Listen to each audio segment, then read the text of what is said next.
It's not what people say, it's how they say it or what they're not saying. As an example, you ask them for a testimonial and they don't want to give you one. Know how things work. I know this is silly, but you know, if someone is supposed to buy a particular package and they're supposed to get X amount of commercials running Y amount of times over Z amount of days, and a client calls in to complain and you take the call, make sure you know how the package works so that you can be sure that what the client is complaining about is a legitimate complaint or a misunderstanding. Positive language. Again, Alan Alda's book, so good about this. And he points out the difference by saying, well, we can't fix the schedule until tomorrow versus, you know, there's nobody here right now, but we can get this fixed first thing tomorrow morning for you. The difference in just the language, the way that it's said, can just be huge. All of us at one time or another wanted to be an actor or actress. And when a client's calling and they're upset and you could care less because maybe you don't like the client anyway, not that ever happens in this business, you've got to be an actor or actress. You've got to convey that you really are concerned and that you want to help the client solve their problem. If you can't fix the problem, then you need to let the client know and tell them, look, I need to get someone's approval to work on this or you know, figure out how this works. I will call you back within an hour, and even at that time, even if I don't have an answer, I'm still going to call you back to let you know how things are progressing. Because there's nothing worse than people just sitting around waiting for you to solve a problem that you really can't solve. Okay, poker playing dogs. What's that have to do with this? Read people. I'm not suggesting you all go out and become poker players. But learning to play poker has its ups because we learn to read people. We learn to read little tells, things that, you know, the nonverbal communication. It helps us to pay attention to details. There's my little pug dog buddy right there, okay? Be cool under all circumstances. Upset clients can be hot and bothered, and they might be hot and bothered by you, but remember, sometimes they make a mistake. I one time had fire rain down from the mountain for almost 8 minutes, and when the client finally let me speak, I had to tell him that the thing he was upset about was not my station, it was the other guys. It was a mighty humble bumble at the end of that call, but if I'd have fired back up at him and tried to tell him he was wrong before it was time, I don't know how that would have lasted. Lagniappe.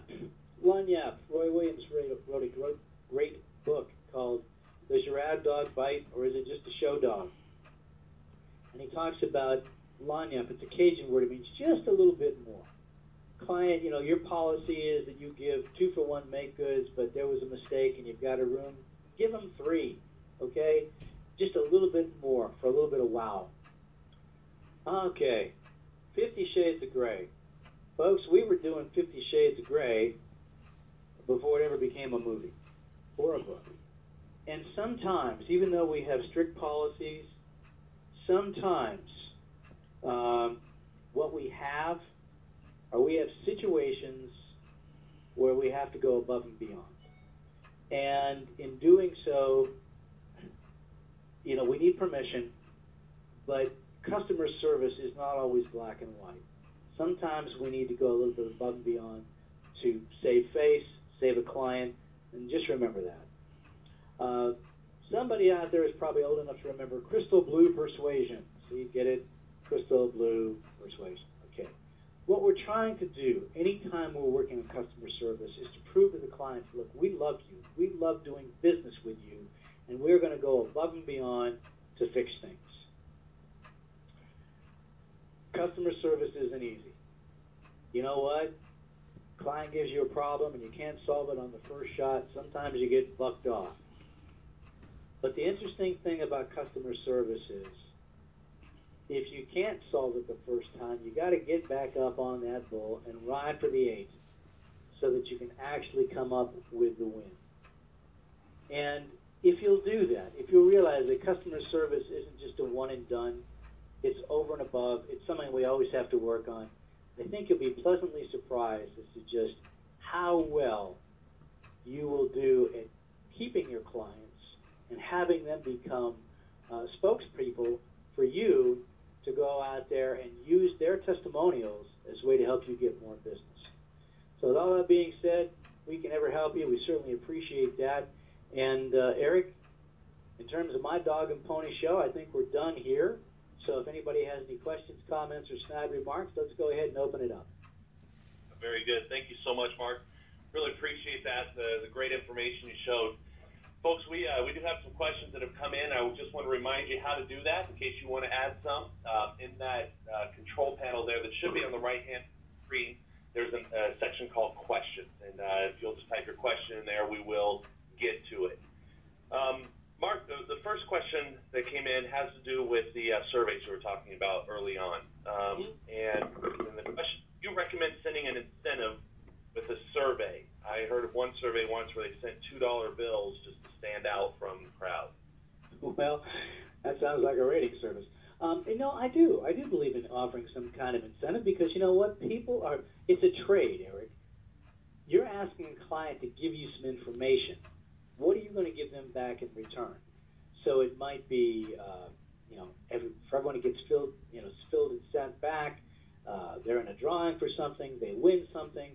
Yes, I think that's a very important part of doing a survey. And all the surveys that we do, there's always some type of incentive attached to them. All right, great. And I'm getting questions about getting the PowerPoint slides. Let me address that really quick, folks. The fastest way to get the PowerPoint slides will be just to reply to the email that you clicked on to get into this webinar. And just say, send me the slides. That'll come directly to me, and I'll make sure that you get a copy of those slides. Mark, next question. What kind of follow-up should we offer after a survey? Should we just send the survey out, get the results, and that's it, or should we follow up with the people if we know that they've responded to it? I think you go a step further than that. I think you go out and you follow up on air. This was something that has proven over and over and over again to be a real good tool. Especially if you get bad marks on something. People say that your service, that your billing isn't fast or accurate, or I remember when I ran stations, we did this and it came out badly about getting our billing out in time.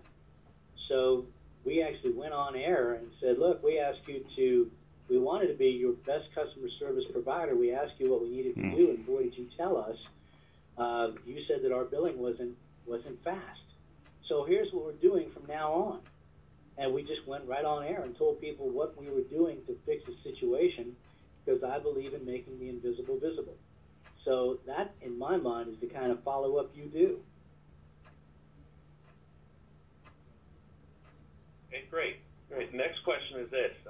If my station will not have a customer service survey done, should I conduct one about me as an individual? Don't see why not. Right, and then what if the answers we get from a survey tell us to do something that my manager does not want us to work on? Well, that's a judgment call. I mean, here's the thing. If one person tells me I'm wrong out of 100, okay, one person. But if 10 people tell me I'm wrong out of 100, then maybe I have to look at things a little bit differently. The evidence suggests things, and as opposed to just shooting in the dark, if we have a survey that's been done, we have some real hard evidence, that may make things be looked at as a different light. And Mark, this did not come in, but what if, do agencies ever get bent out of shape because you're contacting their customers with surveys like this? They probably do. I've never had one call me back and say, how dare you? But by the same token, if you're worried about that, then don't send it to that particular client who has an agency. However, I think you need to take a look, too, at how long has this client been with the agency. Maybe you send it to the agency instead. But I do think it's important to let the client know that you did survey the agency about, the service that they were getting. I think that's a judgment call. I don't think there's a right and wrong on that. I think it's a judgment call. Right, and how about different kinds of advertisers, different categories? Should we have different surveys for that, or take a more general approach? This is like asking, should we teach everyone how to sell digital? And my answer is, everyone needs to know how to sell, because once you know how to sell, then you can sell radio or television or digital or mobile or direct mail, whatever it is that you have. I think standard ones first, which then may lead you to ask questions that are more specific for auto or fast food or whatever those different categories are. It's a great question. It's a really, really great question, but I'm a big believer first, and let's cast the net as wide as we can to start with, and then we drill down deeper if we need to. Excellent. This is more of a general question, Mark, and it's the last question that I have in, so folks, if you want to get some questions in, this would be a great time to do it. Cheryl asked this. She says, I called on a country club recently, and they asked me to email the info, so I gave some of the info, but not all of it. They came back and said that they spoke with the team and have decided not to include the radio in their media mix this time around. How would you deal with that? Well, first off, you like to find out who's in the team. And one of my favorite things to do, there's no crying in baseball and there's no crying in media sales. By the way, this is why every broadcast property needs to hang up a heavy punching bag so that we don't go slamming chairs in there, but we actually go back and punch the punching bag. And yes, my stations, we always had one, a punching bag. But you need to find out who all was in the group. And I would send them a note that just said, hey, thank you very much for your consideration. We're sorry it didn't work out this time. Is there anything we did and shouldn't have done or should have done but didn't do that would have caused you to look at this more favorably? And you may not get an answer about this right now, but at least everyone who was involved in decision-making knows that you care enough about it to follow up.